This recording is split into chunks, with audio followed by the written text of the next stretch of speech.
Welcome back rockers. आज से आप देखेंगे एक नई क्राइम ड्रामा सीरीज जिसका नाम है द एक्ट। पहले पार्ट की शुरुआत जून 14, 2015 में होती है, जब लेसी नाम की एक लड़की 911 को कॉल करती है। वो बड़ी घबराई हुई है क्योंकि उसकी पड़ोसन डीडी के घर से उसे कोई रिस्पांस नहीं मिल रहा है। ऊपर से डीडी ने अपने फेसबुक पेज पर कोई निराशाजनक पोस्ट भी डाला है। इतने में लेसी की मॉम मेल खिड़की से डीडी के घर के अंदर जाती है और वहाँ चेक करने लग जाती है, और इतने में ही पुलिस सायरन सुनाई पड़ने लग जाते हैं। कुछ ही देर में डिटेक्टिव्स अंदर पहुंचते हैं और देखते हैं कि मेन बेडरूम में उसकी लाश पड़ी हुई है और डीडी पर कई बार चाकू से भी वार किया गया है।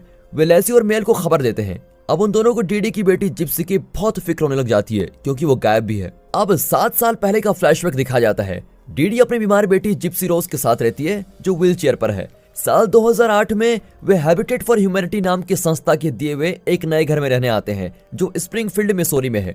उनका पुराना घर 2005 के हरिकेन कैटरीना के दौरान गिर गया था। डीडी एक इंटरव्यू में कहती है कि ये नया घर उसके लिए एक खूबसूरत सपने से कम नहीं है। अगले सीन में वो जिप्सी का सर शेप कर रही होती है। फिर वो एक मेडिसिन तैयार करती है और जिप्सी के पेट में इंजेक्ट कर देती है।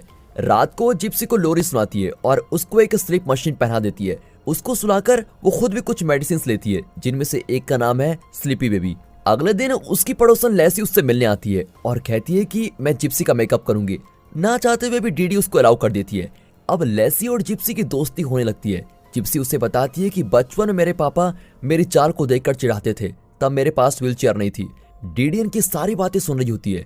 फिर लेसी के जाने के बाद वो जिप्सी को सारा मेकअप मिटाने पर मजबूर करती है। अगले दिन डीडी और जिप्सी घूमने निकलते हैं। तब उनकी मुलाकात लेसी और उसके बॉयफ्रेंड से होती है। डीडी उसकी मां मेल से मिलती है जो अपनी फ्रेंड शैली के साथ एंजॉय कर रही होती है। तीनों पेरेंटिंग के बारे में बातें करती हैं। तब डीडी बताती है कि उसकी बेटी को कई बीमारियां हैं जैसे एनीमिया और हार्ट मर्मर। मेल और शैली डीडी की प्रशंसा करती हैं कि बेटी की बीमारियों के बावजूद भी आप उसका बहुत अच्छे से ख्याल रख रही हैं। अब इनकी बातें रुक जाती हैं जब लेसी जिप्सी को कोक देती है। डीडी तुरंत भागकर उसको रोकती है और सबसे कहती है कि जिप्सी को शुगर एलर्जी है। अगले दिन डीडी जिप्सी को मॉल लेके जाती है। जिप्सी एक ब्लू नेकलेस मांगती है लेकिन उसे खरीदने के बजाय डीडी उसे जिप्सी के बैग में डाल देती है। लेकिन तभी बाद में उसको पता चलता है कि उसकी पड़ोसन मेल ये सब कुछ देख रही थी। शाम को डीडी मेल से बात करना चाहती है लेकिन वो डीडी को इग्नोर कर देती है। अब मेल का मुंह बंद करने के लिए डीडी अपने घर पर एक पार्टी रखती है और सभी पड़ोसियों को इनवाइट करती है। इसी बीच जिप्सी अपनी मॉम के लैपटॉप पर बेस्ट फ्रेंड, बॉयफ्रेंड किस ऐसे सर्च करती है, लेकिन लड़की बहुत तेज है। वो डीडी के घर आने से पहले सारी सर्च हिस्ट्री डिलीट कर देती है। खैर, ऐसा तो हम सभी करते हैं। अगर आप नहीं करते तो कमेंट में जरूर बताइएगा दोस्तों, क्योंकि मुझे नहीं लगता कि इस जमाने में ऐसा कोई होगा जिसकी सर्च हिस्ट्री बहुत अच्छी होगी। खैर चलो मूवी में चलते हैं। अगले सीन में दिखाते हैं कि पार्टी हो रही है और सभी पड़ोसी खूब एंजॉय कर रहे हैं। डीडी सभी से बात करने लगती है। जिप्सी बड़े चाह से कपकेक खाने लगती है लेकिन डीडी तुरंत जाकर उसको एक इंजेक्शन लगा देती है। अब ये देखकर सभी चौंक जाते हैं, लेकिन उन्हें डीडी पर तरस आता है कि उसे अपनी बेटी का हर पल ख्याल रखना पड़ता है। अगले सीन में जिप्सी हॉस्पिटल में होती है। वो डॉक्टर को अपनी माँ से बात करते हुए भी सुन लेती है।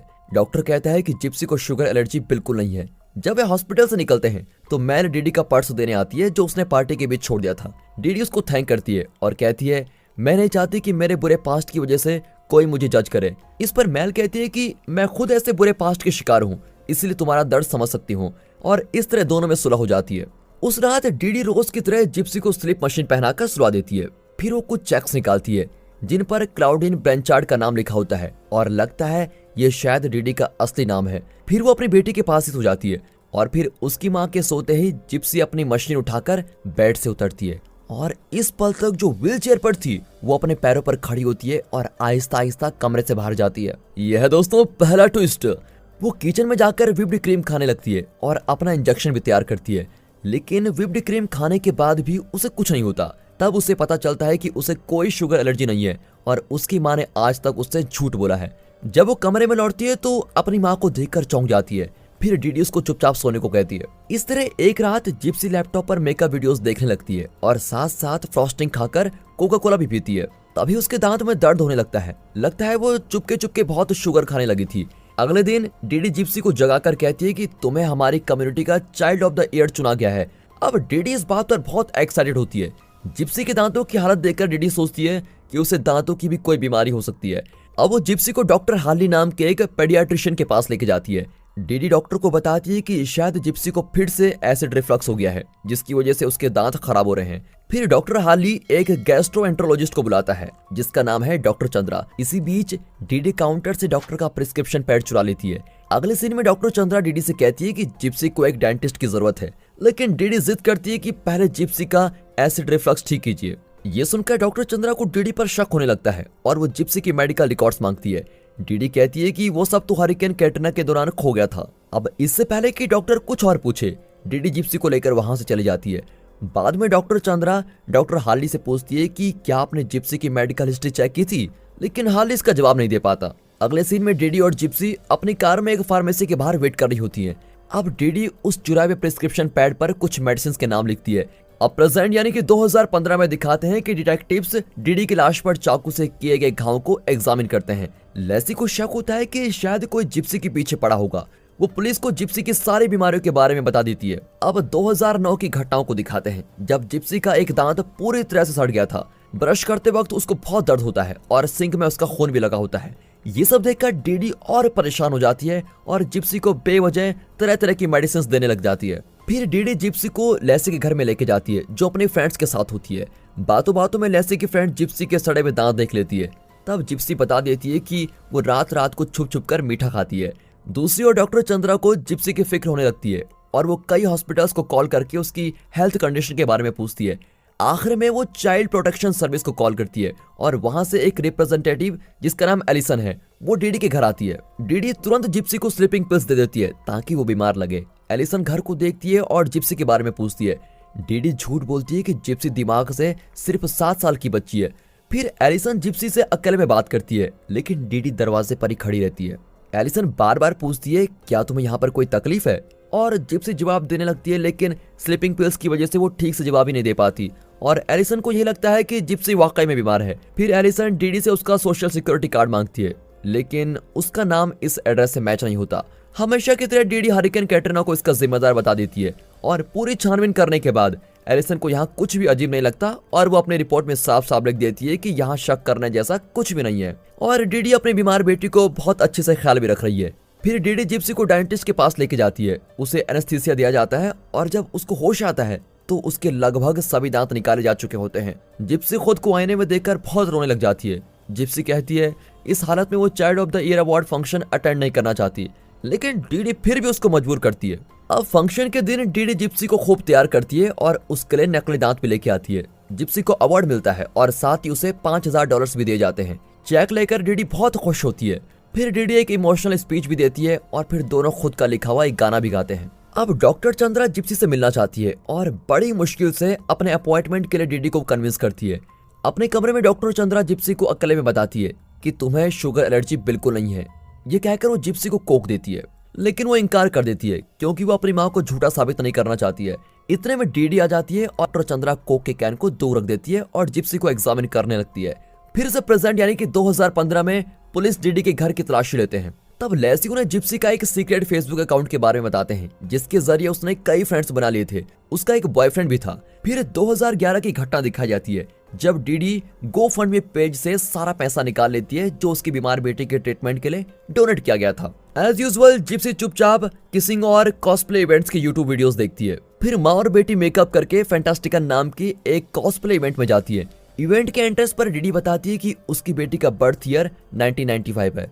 इस पर जिप्सी बहुत हैरान हो जाती है क्योंकि उसे लगा कि वो 1993 में पैदा हुई थी। वहां वे शैली और उसके बॉयफ्रेंड से मिलते हैं। डीडी का एक पड़ोसी रस उसे डेट पर बुलाता है, लेकिन डीडी उसको टालकर रेस्टरूम जाने के बहाने दूर चली जाती है। फिर जिप्सी एक आदमी से मिलती है जिसने वुल्वरीन जैसा कुछ पहना होता है।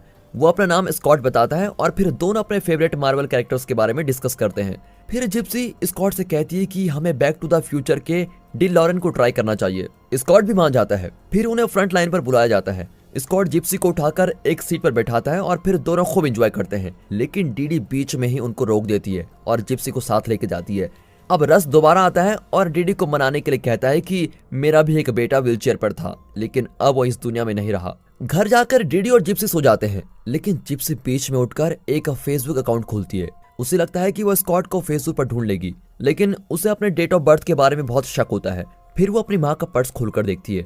वो ये जानकर चौंक जाती है कि वो असल में 1991 में पैदा हुई थी, मतलब अब वो 19 साल की है। अब उसे अपनी माँ पर बहुत गुस्सा आता है और वो पर्स से थोड़ा कैश भी चुरा लेती है। अगले दिन एक स्टेशन में जिप्सी अपने लिए एक सेलफोन खरीदती है और अगले सीन में रस डीडी को कॉल करता है। डीडी पूछती है कि तुम्हें मेरा नंबर कैसे मिला। इसी बीच जिप्सी अपने फोन से स्कॉट से बात करने लगती है। वो अपने हॉस्पिटल के स्टाफ को अपना दोस्त बताती है। यहाँ रस लगातार डीडी को कॉल करता रहता है, लेकिन जब वो कहता है कि वो जिप्सी की मदद करना चाहता है तो डीडी साफ साफ मना कर देती है। वो किसी को जिप्सी के नजदीक नहीं जाने देती क्योंकि उसको डर होता है कि उसकी झूठी कहानियों का खुलासा हो जाएगा। अब जिप्सी स्कॉट के साथ बहुत क्लोज हो जाती है और उसके साथ कहीं दूर भाग जाना चाहती है। वो अपना एड्रेस भी देती है ताकि स्कॉट उसको कोई गिफ्ट भेज सके। बहुत ही जल्द स्कॉट उसे एक रेड एरियल विग भेजता है। अब एक दिन लेसी जिप्सी को फोन को देखकर हंसते हुए देख लेती है। जिप्सी बताती है कि वो मेरे सपनों का राजकुमार है। वो लेसी को अपना फेसबुक नाम भी बताती है जो कि एमा रोज है। उसी रात जिप्सी को स्कॉट का मैसेज आता है कि वो एक हॉस्पिटल के इमरजेंसी रूम में है और वो बात नहीं कर सकता। जिप्सी तुरंत हॉस्पिटल पहुंचती है। अब उसे अपने पैरों पर खड़ी देखकर स्कॉट बिल्कुल चौंक जाता है। यहाँ डीडी देखती है कि उसकी बेटे गायब है। जिप्सी ने उसके लिए एक नोट छोड़ा होता है कि मैं अपने सपनों के राजकुमार के साथ हमेशा के लिए जा रही हूँ, तुम्हारी 19 साल की बेटी। स्कॉट जिप्सी को अपने घर लेके जाता है और जिप्सी बहुत खुश होती है। वो स्कॉट के घावों पर आइस पैक भी लगाती है। कुछ देर बाद वे किस करते हैं, लेकिन इसी बीच डीडी वहां पर आ जाती है। वो जिप्सी से विनती करती है कि तुम्हारे बिना मेरी लाइफ बेकार है, प्लीज मेरे साथ चलो। ना चाहते हुए भी जिप्सी अपनी माँ के साथ चली जाती है, लेकिन जाने से पहले डीडी स्कॉट से कहती है कि जिप्सी सिर्फ 14 साल की है। डीडी जिप्सी का रेड विग निकाल देती है और उसे व्हील चेयर पर बैठने पर मजबूर करती है। और दोस्तों इसी के साथ ये पहला एपिसोड यहाँ पर खत्म होता है। दोस्तों इस सीरीज के आने वाले एपिसोड मिस मत कीजिएगा और अगर आपको ये पार्ट अच्छा लगा और सीरीज अच्छी लग रही हो तो वीडियो को लाइक कर दें, चैनल को सब्सक्राइब करना प्लीज मत भूलिए। बाकी मिलता है इसके अगले पार्ट में, तब तक के लिए गुड बाय, अपना ख्याल रखिए and finally thanks for watching.